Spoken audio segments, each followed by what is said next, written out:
진단 시간입니다. 교통안전공단이 올해에도 어린이 전용 보호장구인 카시트를 무상 공급하고 있습니다. 그런데 수요자가 많아 부족한 상황이라고 하네요. 김경배 교통전문위원과 함께 자세한 내용 알아보겠습니다. 안녕하세요. 네, 안녕하십니까. 네, 카시트 무상 공급은 전좌석 시트벨트 착용법 개정에 나선 교통안전공단의 정책이기도 한데 올해는 어느 정도 보급이 되고 있나요? 네, 그 지원량은 1000개로요. 전반기와 하반기로 나눠서 공급하고 있는데요. 지난 4월 그 한국어린이안전재단을 통해서 500개를 공급을 한 바 있고요. 네. 이제 나머지 500개 분량이 이번에 무상 공급되는 것으로 이렇게 보입니다. 하지만 말씀처럼 카시트를 원하는 수요자는 항시 많고 지원하는 수량은 상대적으로 적다 보니까 네. 늘 부족한 현실이죠. 네. 때문에 이제는 좀 부족한 보급이 되는 양과 어린이 승차 안전을 보호할 수 있는 유일한 그 안전장치인 카시트 홍보 문제를 동시 해결해야 하지 않나 이런 생각이 들고요. 아울러 정책 마련이 시급하다고 생각이 됩니다. 네. 이 정책은 그럼 언제부터 시작이 됐고 그동안 카시트 얼마나 보급돼 왔나요? 네, 탑승 교통사고 피해 경감과 안전한 승차 기반을 위해서 교통안전공단이 자체 예산을 만들어 지난 2005년 전 국민을 대상으로 해서 무상 대여, 그러니까 공급이 아니고요. 다시 반환받는 사업을 시작을 했습니다. 네. 하지만 출범 10년이 지났는데도 수량은 35,200개에 불과했고요. 대상 또한 그 저소득층이나 사회적인 취약계층으로 제한이 되고 있었습니다. 네. 뿐만 아니라 카시트 공급이 그 25년이 지났건만 영아와 유아, 어린이로 성장되는 이런 체형 변화에 따라서 어떤 종류의 카시트를 어떤 방법으로 착용을 시켜야 하는지조차도 제대로 홍보된 적이 없습니다. 네. 한마디로 복합적 문제를 개선 못하고 있는 것이 바로 어린이 안전보호장치라고 할 수 있겠습니다. 네. 홍보도 좀 제대로 잘 돼야 될 것 같고 사실 이런 공급 정책이나 대여 정책은 수혜자가 늘어날수록 그 자체도 홍보 효과가 좀 있지 않을까 싶거든요. 그렇죠. 예. 아쉬운 부분이 좀 있네요. 네. 그 가장 앞장서야 할 정부나 관련 부처, 단체를 비롯한 경찰까지도 현재는 말로만 강조를 하니 그 착용의 필요성은 물론 오히려 착용을 거부하는 어린이를 만들고 있는 셈이기도 합니다. 네. 이런 착용 거부는요, 어린이를 위험에 노출시키는 형국이 되는 거고요.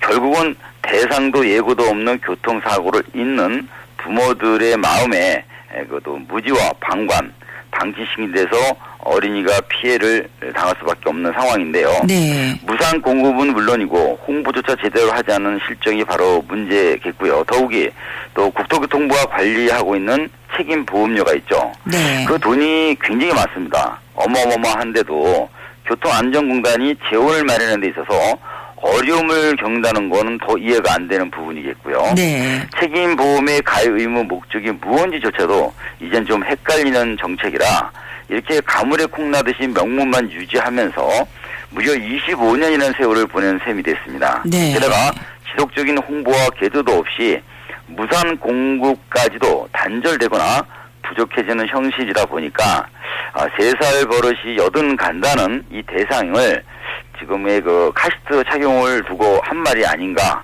이렇게 생각이 될 정도인데요. 네. 왜냐하면 착용 시기가 늦게 되면요.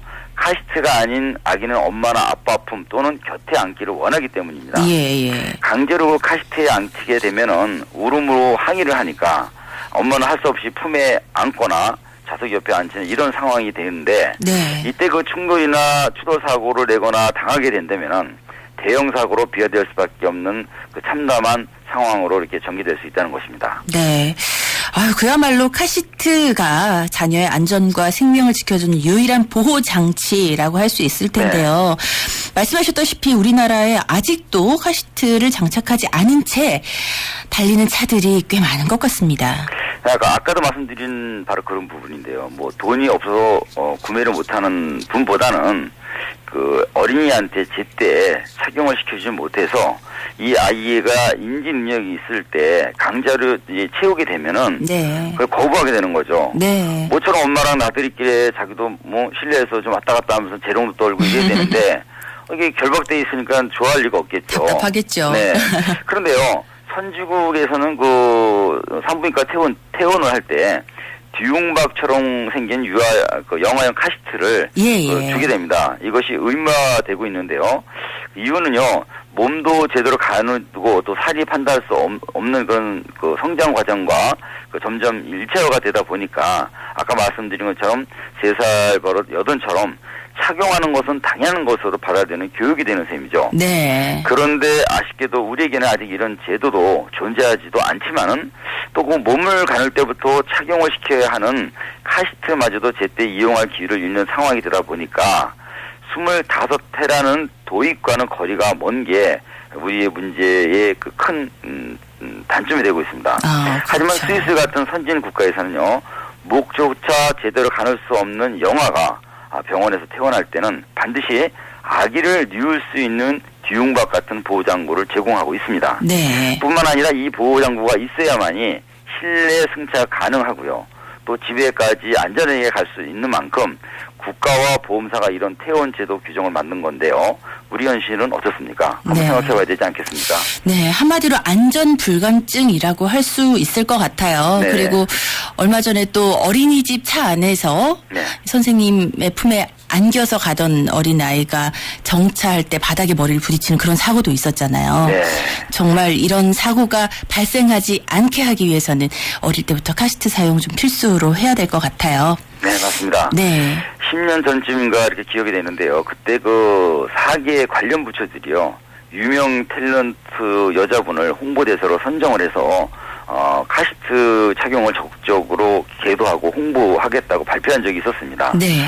하지만 제대로 추진 조치 못하고 사라져 버렸거든요. 그러니까 달라진 게 없다는 거죠. 네. 그래서 교통안전공단이 그나마 그 무상 공급을 한다고 해서 좀 다행이라고 생각했는데, 결과적으로는 우리 너무 다른 세계에 사는 셈이 되고 있는 것 같아요. 더욱이 차 안이라는 공간 특성이 아이가 느끼는 대로 이동하려는 의지와 행위를 이 극대화시키는 또 그런 계기가 되다 보니까 네. 카시트가 아닌 엄마 품에 안게 된다는 것은 어떻게 보면 당연하다고 볼 수 있겠습니다. 네. 카시트 착용을 거부하는 문제로 이어지는 바로 이런 문제 때문에 카시트가 있다고 해도 어린이가 따로 앉아서 타고 이동하는 차는 자연히 그 사고 위험에 노출되는 위험성이 커질 수밖에 없다는 거죠. 네. 오늘 이 방송 들으신 분들이 네. 어린아이들 데리고 어디 여행 가시는 분들 또 이동하시는 분들이라면 꼭 카시트를 마련을 해서 네네, 그렇습니다. 네, 착용을 시키셨으면 네네. 이만큼 중요한 것이다라는 걸 좀 깨달으셨으면 하는 바람이에요. 오늘 말씀 여기까지 듣겠습니다. 고맙습니다. 네, 고맙습니다. 네, 지금까지 교통 이슈 진단 김경배 교통전문위원과 함께했습니다.